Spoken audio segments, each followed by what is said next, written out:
Erik akan memulai presentasinya tentang ya memulai ini juga. Silakan Erik, pas dia kan. Baik, terima kasih. Selamat siang, terima kasih atas kesempatannya yang dibagi kepada saya ini. Pada hari ini saya akan temanya masih sama dengan presentasi Pak Irawan, jadi pengenalan UFP. Tapi pengenalan saya lebih dikit dan dikit dan tidak terlalu dalam. Oke. Ya ini kembali dari belakang. Kita akan membahas 3 hal di saat ini, perbedaan bahasa prosedural. Jadi semuanya tahu bahasa prosedural, sudah pernah pakai dan sudah paham seluk-beluknya. Oke. Nah, perbedaan mendasar sudut pandang antara bahasa prosedural dan fungsional. Pertama, semua program dalam bahasa prosedural itu boils down to ini, kumpulan ini. Jadi, boils down apa ya bahasa Inggrisnya? Tersusun atas semua ini. Jadi, sepanjang apapun program, ya ujung-ujungnya isinya ini. Sedangkan dalam bahasa fungsional, isinya itu ujung-ujungnya. Sepanjang apapun programnya. Dan program, arti menjalankan program itu adalah apa yang dilakukan CPU. Jadi dalam bahasa prosedural, makna eksekusi suatu program itu terikat pada apa yang bisa dilakukan dan tidak bisa dilakukan oleh CPU.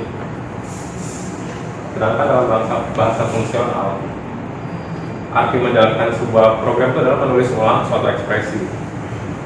Jadi dia abstrak, tidak terikat pada mesin. Jadi dia landasannya adalah matematik, sekumpulan aturan yang harus diikuti. Intinya itu aja.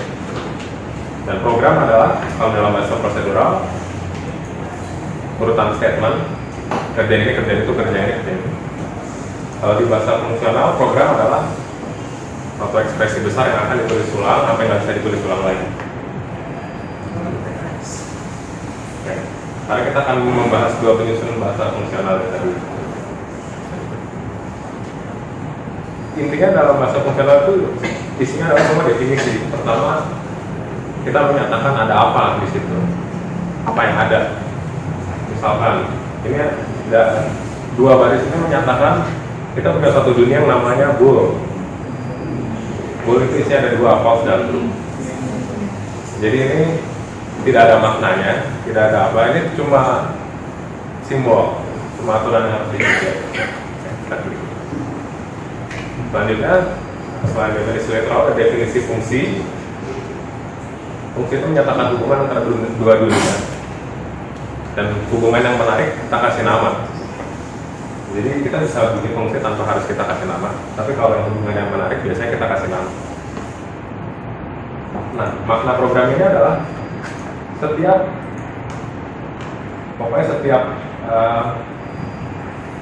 dari sesuatu yang di sebelah kanan sama dengan ini, kalau cocok dengan sesuatu yang di sebelah kiri sama dengan, dia akan ditulis ulang mengikuti pola ini. Contohnya ada di slide berikut. Misalnya begini, kita punya definisi ini, terus kemudian kita mau mengevaluasi ekspresi ini. Program akan berjalan seperti ini. Ini dia akan mencocokkan di mana ada pola ini. Di sini. Jadi my fund ini akan ditulis ulang jadi ini. Terus kemudian ini cocok dengan pola ini, dia akan ditulis ulang lagi karena notnya dulu dalam hal ini karena n-nya udah n-nya nggak ada pola yang cocok dengan ini, jadi notnya harus dievaluasi dulu. Notnya cocok dengan pola ini, dia ditulis ulang jadi false dan seterusnya. N false cocok dengan pola ini, jadi hasilnya false. Nah, kalau sudah tidak bisa ditulis ulang lagi karena dia literal, dia itu sesuatu yang ada untuk dirinya sendiri, tidak ada maknanya, tidak ada. Pokoknya ini hanya sesuatu yang ada. Gitu. Contoh lainnya, misalkan kita punya ini. Misalkan ini contoh fungsi yang tidak kita kasih nama. Berarti fungsi yang kita kasih nama, ini fungsi yang kita kasih nama. Evaluasi juga berjalan sama seperti contoh sebelumnya. Dia cari pola apa yang cocok. Pola yang cocok, kebetulan tadi itu SFX sama dengan FFX. Jadi kayak gini. Terus ini aplikasi fungsi. Jadi aplikasi fungsi itu substitusi. Jadi yang saya tebelin ini itu artinya ini digantikan oleh ini. Apa ini maksudnya sama? Dia akan diganti jadi ini dan ini dan ini.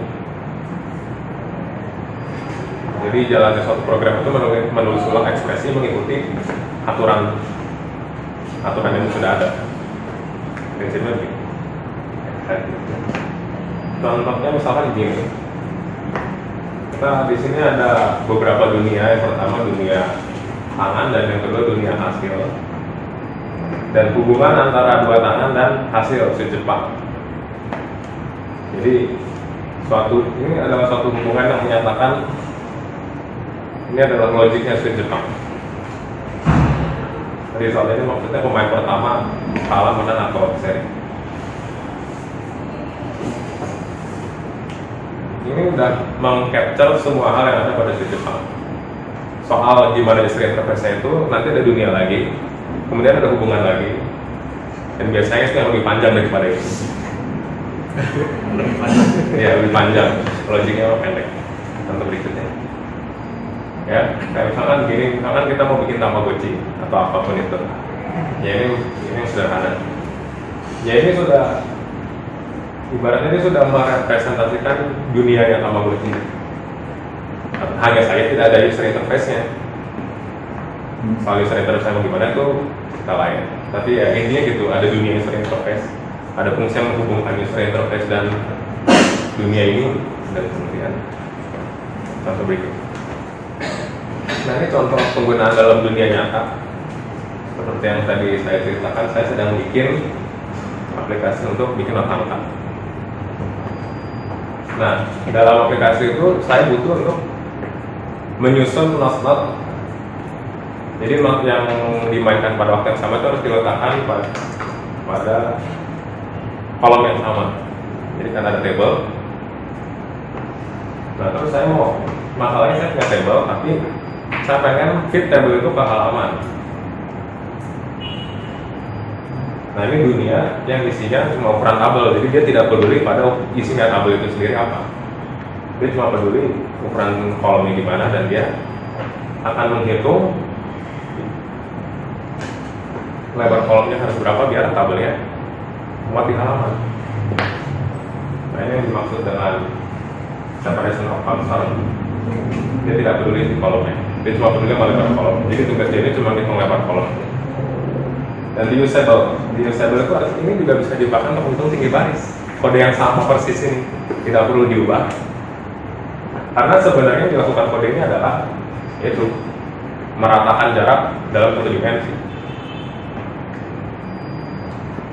Jadi dalam satu tabel itu ada kolom yang ukurannya tidak boleh diubah dan ada kolom yang ukurannya minimal ini tapi bisa dilebarin. Dan kita punya daftar kolom. Kita punya spesifikasi kolom yang ini ukurannya harus gini, kolom yang ini boleh dilebarin. Nah kalau kita kan, jadi ini hubungan antara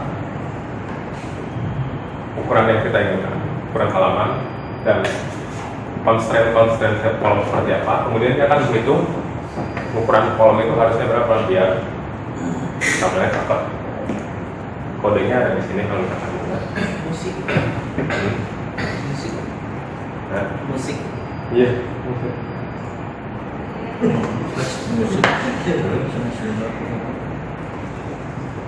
Itu rekonya Haskell. Iya. Oh, mantap. Nah, slide berikutnya. Ya, kita sudah sampai pada kesimpulan di akhir slide ya. Itu aja.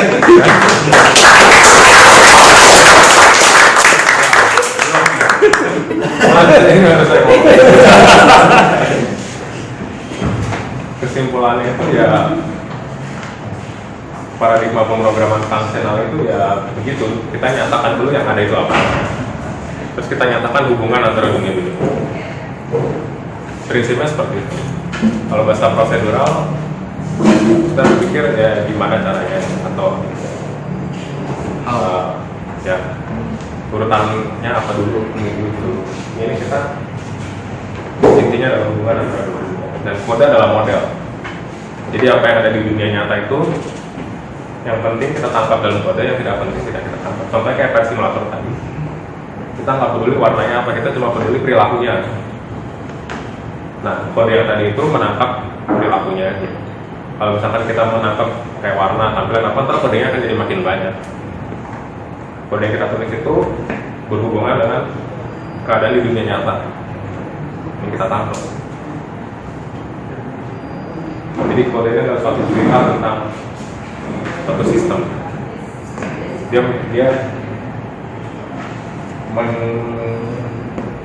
Dia adalah suatu deskripsi yang tidak ambigu tentang suatu sistem.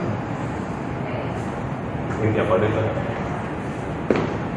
Terus kalau ada yang mau lihat kode tadi, kan ada link.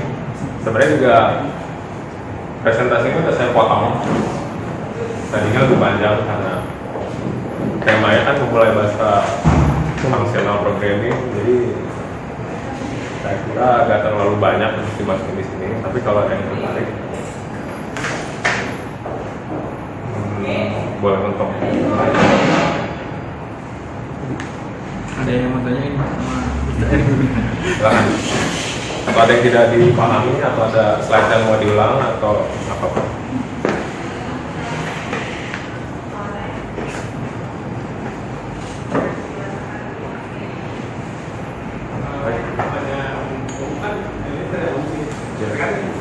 Bukan bahwa kode adalah bukan dunia kan. Tadinya itu di luar dari sebenarnya. Tapi ada kalau dunia kita kan biasanya dunia kita programming bisa open. Kita ingin dunia itu dirubah menjadi proses yang functional programming. Mungkin ini kita di makin kan rasa yang semi fungsional sebenarnya. Nah, jika kita ingin yang pure fungsional itu, sekarang gimana? Oh, Ya tadi balik ke slide atas yang definisi literal. Nah, gini, kalau misalkan pakai bahasa functional yang beneran, kita mulai dari nyari tahu yang ada tuh apa. Yang ada itu apa kita tangkap di sini yang mau kita modelkan. Terus kemudian biasa itu yang kita definisikan hubungannya.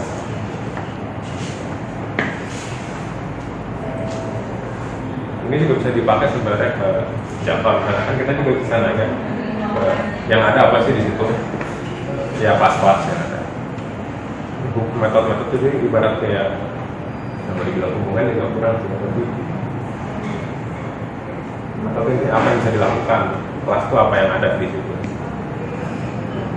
Kalau ini apa yang ada di sini, terus apa hubungannya antara dunia-dunia yang ada di sini.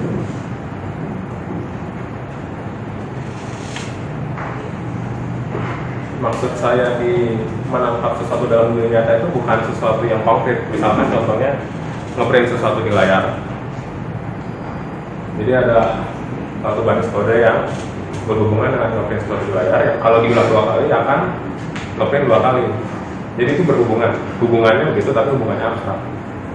Hubungannya adalah ini kalau dijalanin ngeprint sesuatu di layar, kalau tulis 2 kali, ngeprint 2 kali, ditulis 3 kali, ngeprint 3 kali.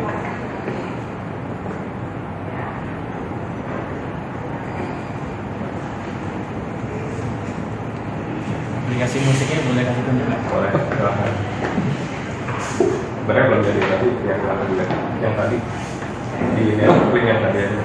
Di sini bagian Khusus bagian buat mengukur ukuran kabel aja.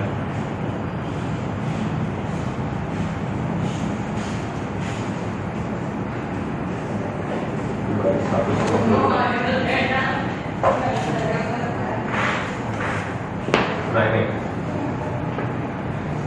intinya pernyataan ini adalah suatu kolom tuh ada yang tidak bisa diubah ukurannya dan ada yang ukurannya bisa diubah tapi tidak boleh kurang dari ini. Intinya gitu. Jadi ini dunia kolom, dunia ukuran kolom, dunia spesifikasi ukuran kolom. Ya intinya gitu. boleh di running nggak? Hah? Boleh di running nggak? Iya. Bisa di running nggak? Jadi Iya nggak bisa. tapi Nggak ada. ini nggak ada GHC di sini tuh bad.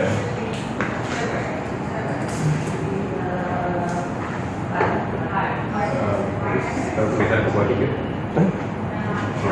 Oh udah masuk ya? Iya. Ini ada fungsi yang tadi saya ceritakan. Masalah tipenya dulu, ini aja.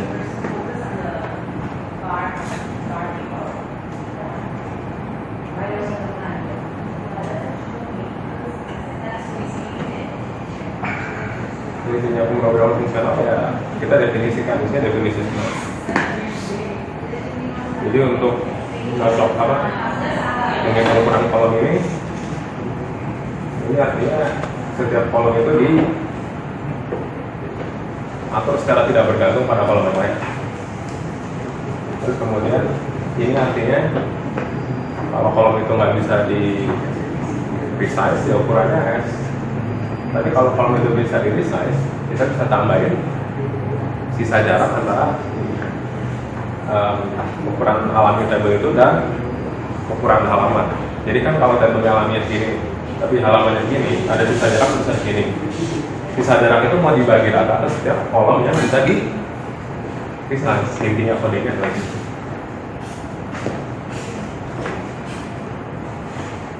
Nah, mungkin saya mau tambahkan dikit. Nah, itu kan kelihatan kita kalau di Haskell itu nature-nya functional programming. Tipe variabel itu tidak secara eksplisit harus dinyatakan gitu. Jadi kalau kita lihat source code-nya Eric ini kan dia tipenya itu ngalir apa? Type inference ya. Ya, istilahnya type inference. Kalau di dunia functional programming karena dia bisa ngalir itu dia apa namanya? Linear apa ya? Jadi tidak perlu nulis. Nggak perlu nulis gitu. Jadi ya. Kayak baca rumus matematika ya. Iya. Soalnya addition per simple baca di simple di baris yang lain. Iya. Iya kan? Ini case by case definisi piecewise function. Ini kayak if else nya kalau di Haskell. Sebenarnya ada cara if else yang lain. Tapi ini salah satu gaya if else. Itu kalau di functional programming ada yang bilang namanya pattern matching. Pattern matching.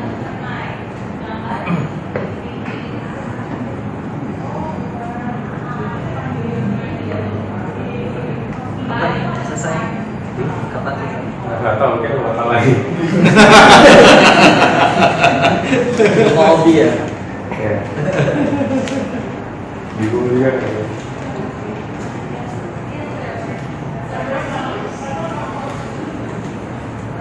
Ada pertanyaan lainnya?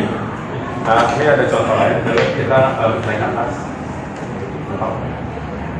Habis itu konsekuensi. Habis itu ada file namanya pitch. Kalau pengen tes driven development di functional programming. Ini ada nada-nada dalam musik. Di sini ada yang nggak tahu teori pasal dan ABC. Kalau ada yang nggak tahu berarti ntar saya skip. Kenapa T ya? Itu kenapa T ya? Nah ini biar semuanya 2 huruf. Oh, Dan ini ngikutin ya standar Inggris. oh nanti. Ada ceritanya.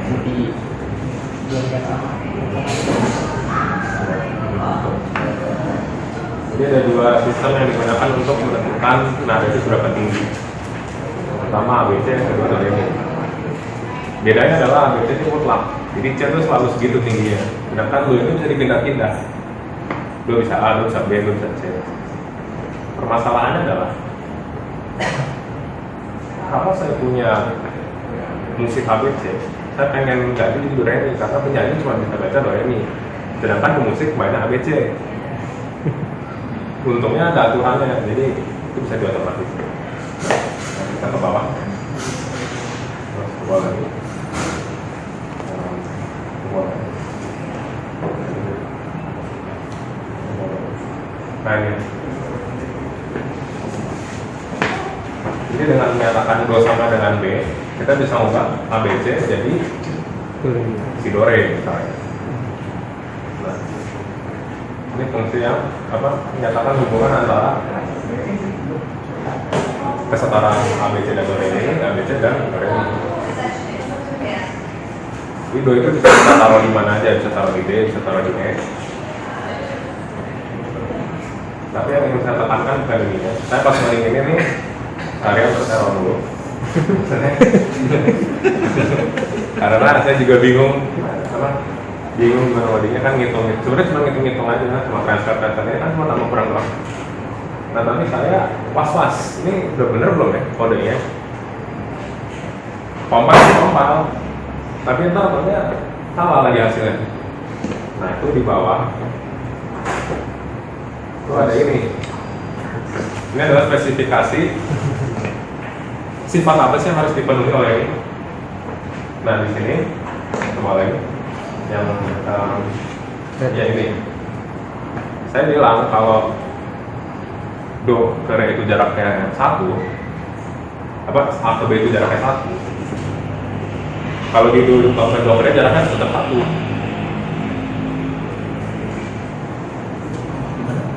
Jadi misalkan A ke B itu jaraknya 1 misalkan.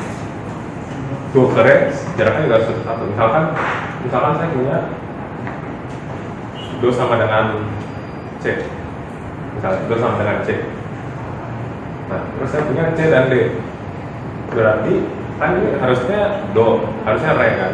Tapi saya nggak tahu ini do apa re. Yang harus dipastikan tuh jarak hasil nerjemah ini ke do re mi dan jarak hasil nerjemah ini ke do re mi itu sama dengan jarak ini ke ini. Jadi maksud saya adalah meskipun A, B, C dan do re mi, meskipun tulisannya beda, jaraknya harus tetap sama, kalau nggak dia berubah, ya kan?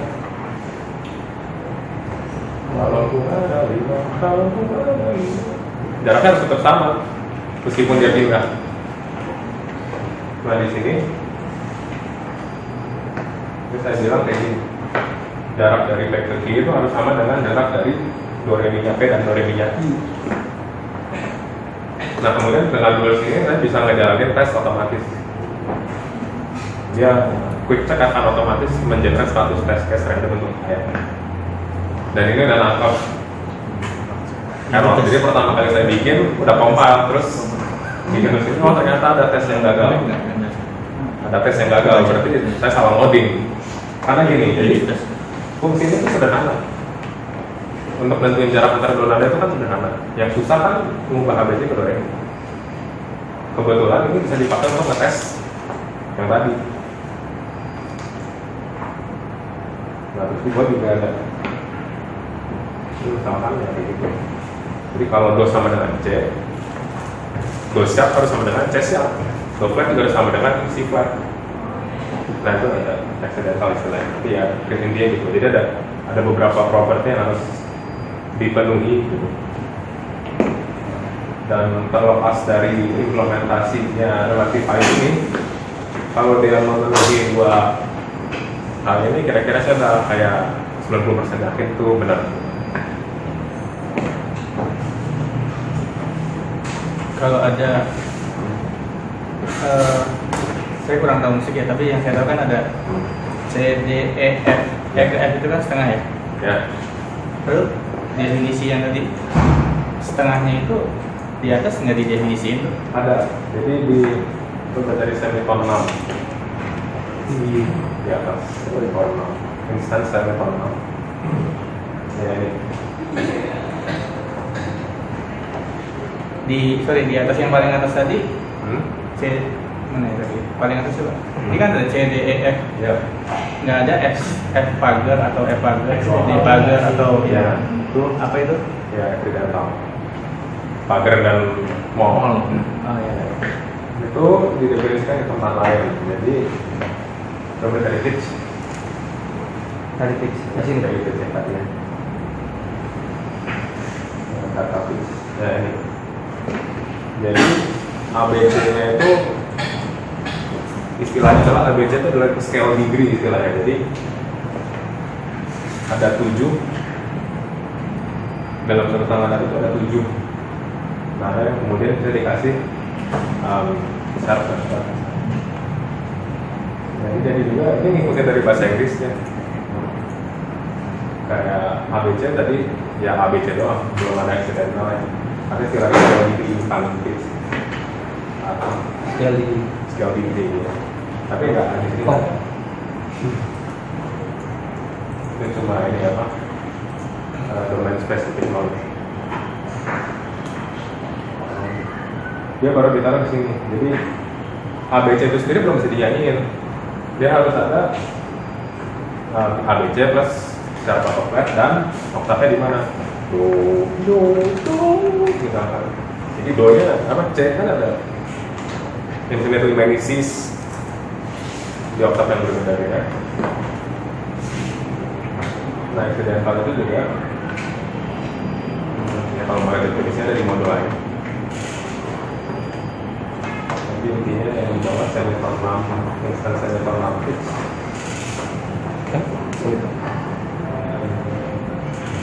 Kalau definisinya di atas ada F-Pager gitu segala macam. Ini masalah logik berarti ya. Oh, iya. Masalah logik ya berarti ya. Masalah apa yang mau kita tangkap di sini. Jadi kalau F-Pager itu anggapannya pagernya cuma bisa satu. Sebenarnya dalam musik pagernya bisa ada banyak, ada double sharp, triple sharp, dan ujung-ujungnya definitely many sharp. Jadi dia bukan enun, tapi suatu dia maksudnya dia tidak berhingga, dia tidak berhingga. Jadi bisa ada berapa banyak pun.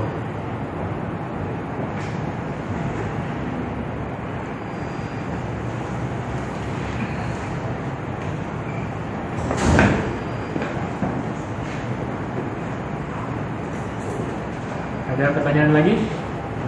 Adik? Biasanya banyak. Bisa sambung.